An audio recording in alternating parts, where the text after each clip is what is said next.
গঠনকালীন এবং সামষ্টিক মূল্যায়নের উপর আমাদের প্রশিক্ষণ অধিবেশনে আপনাকে স্বাগত জানাচ্ছি। বছরব্যাপী শিক্ষার্থীদের শিখনের অবস্থা বুঝতে এবং তাদের শিখন অগ্রগতিতে অবদান রাখতে গঠনকালীন এবং সামষ্টিক মূল্যায়নের বিভিন্ন কৌশল সম্পর্কে সুস্পষ্ট ধারণা থাকা একজন শিক্ষকের জন্য আবশ্যক। গঠনকালীন মূল্যায়ন বা ফর্মেটিভ অ্যাসেসমেন্ট একজন শিক্ষককে তার শিক্ষার্থীর শেখার গতি প্রকৃতি পর্যবেক্ষণ এবং প্রয়োজন অনুযায়ী ধারাবাহিকভাবে ফিডব্যাক প্রদান করতে সাহায্য করে।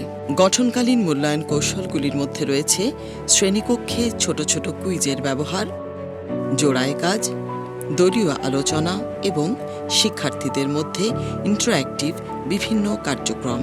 শ্রেণীকক্ষে এই পদ্ধতিগুলি ব্যবহারের ফলে শিক্ষার্থীর শিখনের ধারাবাহিকতা বজায় রাখা সম্ভব হয়, ফলে তাদের শিখন ত্বরান্বিত হয়।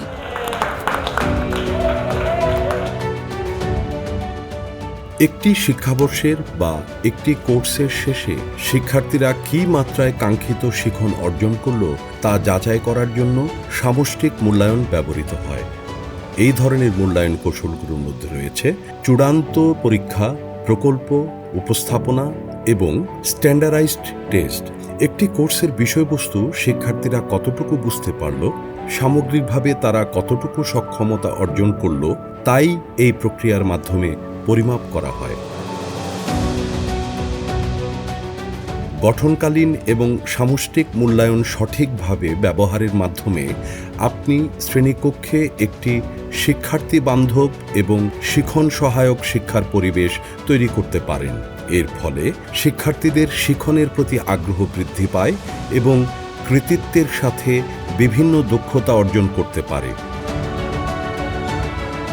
আশা করছি এখন থেকে আপনি শ্রেণীকক্ষে বিভিন্ন ধরনের কার্যকর মূল্যায়ন কার্যক্রমের অনুশীলনকে অব্যাহত রাখবেন। ধন্যবাদ।